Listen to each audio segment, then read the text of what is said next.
Assalamualaikum warahmatullahi wabarakatuh. Jumpa kembali dengan ini channel kita. Semoga sahabat-sahabat sehat selalu dan diberi kelancaran dalam berbagai urusan. Kali ini kita akan melanjutkan pembahasan video sebelumnya tentang kisah dari asal-usul ilmu hitam di Nusantara. Pada video sebelumnya kita sudah membahas tentang asal-usul dari ilmu santet, pelet, pesugihan, dan jenglot. Pada kesempatan kali ini akan kita bahas tentang masuknya Islam pertama kali di Pulau Jawa, tercipta ilmu leak, dan pertarungan Bhairawa dengan para ulama yang dikirim Sultan Muhammad Al-Fatih, hingga munculnya tempat-tempat misterius di Nusantara. Sebelum kita lanjutkan kisahnya, mari kita klik like, subscribe, dan jangan lupa bunyikan tombol loncengnya agar bisa mengikuti video berikutnya. Kesaktian dari masyarakat Jawa penganut Hindu Brahma ataupun penganut Bhairawa dulu tidak bisa dianggap remeh. Masyarakat Hindu di Jawa saat itu sudah menjadi peradaban yang tinggi, tidak mudah untuk dimasuki Islam. Sultan Muhammad mencari kabar bagaimana perkembangan Islam di Jawa, tapi tak satupun punggawa bisa menjawab. Hilangnya 1.500 ulama membuat sang Sultan bingung. Kemudian dikirim utusan untuk mencari tahu dengan segera kabar tentang ulama yang dikirim ke Pulau Jawa, dan berangkatlah utusan tersebut ke Pulau Jawa. Ketika utusan tersebut kembali, utusan tersebut mengatakan bahwa tidak menemukan satupun ulama yang diutus menyebarkan Islam di Pulau Jawa.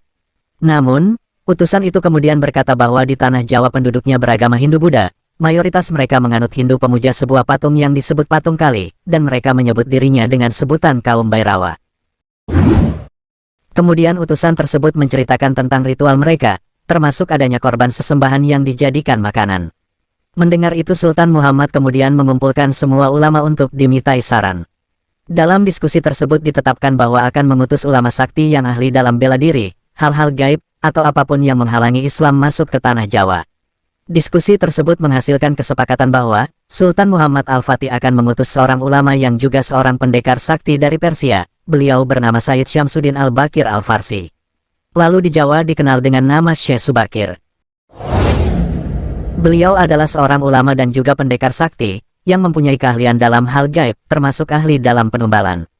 Mendapat utusan untuk mengislamkan tanah Jawa, maka Syekh Subakir menyanggupinya.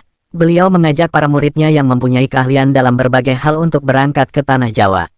Murid Syekh Subakir yang berangkat ke tanah Jawa diantaranya adalah Maulana Malik Ibrahim, Maulana Ishaq, Maulana Ahmad Jumadil Kubro, Maulana Muhammad Al-Maghrobi, Maulana Malik Israil, Maulana Muhammad Ali Akbar, Maulana Hasanuddin, dan Maulana Aliyuddin. Sesampainya Syekh Subakir dan para muridnya di Pulau Jawa, beliau mencari titik tengah dari tanah Jawa. Ketemulah titik tersebut berada di Gunung Tidar Magelang, Jawa Tengah.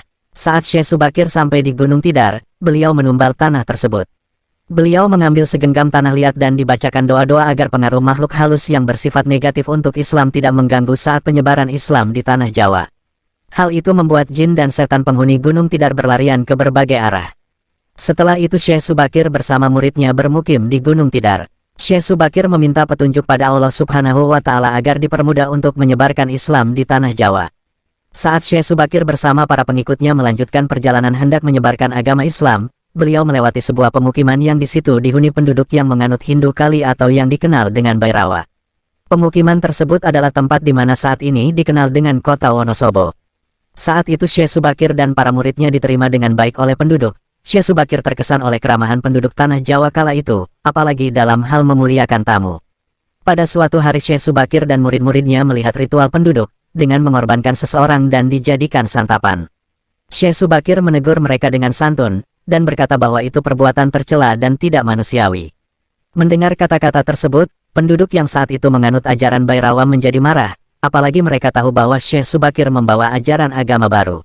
Maka terjadilah perdebatan antara kaum Bhairawa dengan Syekh Subakir. Ternyata pertarungan sengit antara Syekh Subakir dan para muridnya dengan kaum Bhairawa tak dapat dihindari. Pada akhirnya Syekh Subakir bersama para muridnya memenangkan pertarungan tersebut, dan para petinggi Bhairawa lari tunggang langgang ke berbagai arah. Sebagian dari mereka lari ke Gunung Kemukus. Sebagian lagi mereka lari ke arah pantai selatan. Sebagian yang lain berlari ke arah barat menuju Gunung Serandil, Pelabuhan Ratu, Jampang Sukabumi, dan sebagian menuju ke Banten.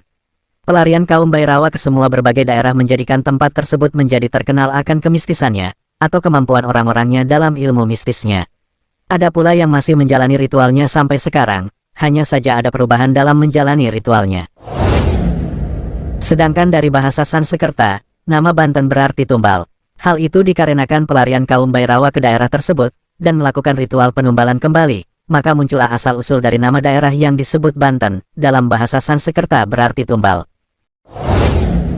Sedangkan kaum Bairawa yang berlarian ke arah timur, mereka berlari menuju Gunung Lawu, Gunung Kawi, dan pimpinan Bairawa menuju Alas Purwo. Saat itu Syekh Subakir yang sudah terlalu tua tidak mampu jika harus mengejar mereka yang berlarian ke berbagai daerah.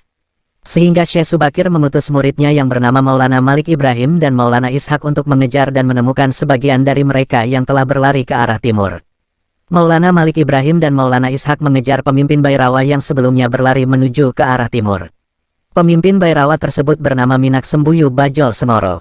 Karena tingginya kesaktian Maulana Malik Ibrahim dan Maulana Ishak murid Syekh Subakir, membuat Minak Sembuyu tidak sanggup melawannya. Pada akhirnya Minak Sembuyu menyerah dan bersedia untuk memeluk agama Islam. Singkat cerita, Minak Sembuyu mendalami ajaran Islam dengan baik dari Maulana Ishak dan Maulana Malik Ibrahim. Minak Sembuyu Bajul Semoro mempunyai putri bernama Dewi Sekardadu, dan menikahkannya dengan Syekh Maulana Ishak. Dari pernikahan tersebut lahirlah Raden Ainul Yakin, yaitu Sunan Giri. Karena hal tersebut, kaum Bairawa yang tidak menerima Islam meninggalkan Minak Sembuyu dan pergi menuju Bali. Mereka singgah di suatu daerah bernama Kampung Batur, Kecamatan Kintamani, Kabupaten Bangli.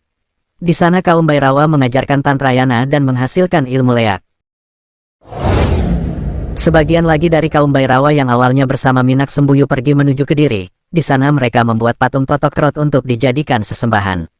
Sebenarnya patung Totok Trot adalah perwujudan dari Kali, yaitu merupakan sesembahan kaum Bairawa. Kali adalah sebutan lain dari Durga, dia adalah istri Siwa. Maulana Malik Ibrahim pergi menuju Kediri dan menemukan kaum Bairawa di sana. Kaum Bairawa yang sebelumnya pernah berhadapan dengan Maulana Malik Ibrahim ketika bersama Minak Sembuyu langsung menyerah. Mereka tahu akan kehebatan Maulana Malik Ibrahim murid Syekh Subakir. Syekh Maulana Malik Ibrahim meminta agar kaum Bairawa memeluk agama Islam dan menghilangkan budaya ritual Pancamakara Bairawa Tantra. Karena hal tersebut tidak dibenarkan dan tidak manusiawi. Namun para Bairawa menolak untuk menghilangkan ritual tersebut, dengan alasan bahwa itu sudah menjadi budaya mereka. Akhirnya terjadilah negosiasi tentang ritual Pancamakara Bairawa Tantra, dan memunculkan kesepakatan yaitu berkumpul memutari tumpeng antara laki-laki dan perempuan tidak apa-apa, asal jangan telanjang. Mengganti arak dengan wedang kopi, wedang jahe, wedang serai, ataupun yang sejenisnya, asalkan tidak membuat mabuk. Tetap memakai tumpeng tidak apa-apa. Ingkung manusia atau daging manusia yang dibakar, diganti dengan ingkung ayam atau panggang ayam. Dan semua mantra harus diawali dengan bismillah dan diakhiri dengan kalimat tauhid. Setelah itu Islam sedikit demi sedikit mulai diterima masyarakat Jawa, kemudian menyebar ke seluruh Nusantara. Syekh Subakir kemudian kembali pulang ke tanah Farsi. Tetapi para murid Syekh Subakir masih tinggal di Jawa untuk melanjutkan dakwah Islam di tanah Jawa, dan berlanjut ke anak cucunya sampai sekarang. Para ulama dulu menyebarkan Islam dengan halus. Mereka tidak langsung merubah adat budaya. Akhirnya, Islam masuk sedikit demi sedikit ke dalam budaya masyarakat. Itulah asal-usul ilmu abangan atau biasa disebut ilmu hitam. Di situ pula tak luput dari kisah terselipnya kalimat basmalah dan kalimat tauhid pada mantra-mantra yang digunakan masyarakat Nusantara. Masuknya Islam di Nusantara sangat penuh perjuangan. Karena Islam masuk ke Jawa dalam keadaan peradaban Jawa sudah tinggi, dan ajaran Hindu sudah melekat kuat dalam diri masyarakat kala itu. Sampai jumpa di video berikutnya. Salam hangat dari ini channel kita. Wassalamualaikum warahmatullahi wabarakatuh.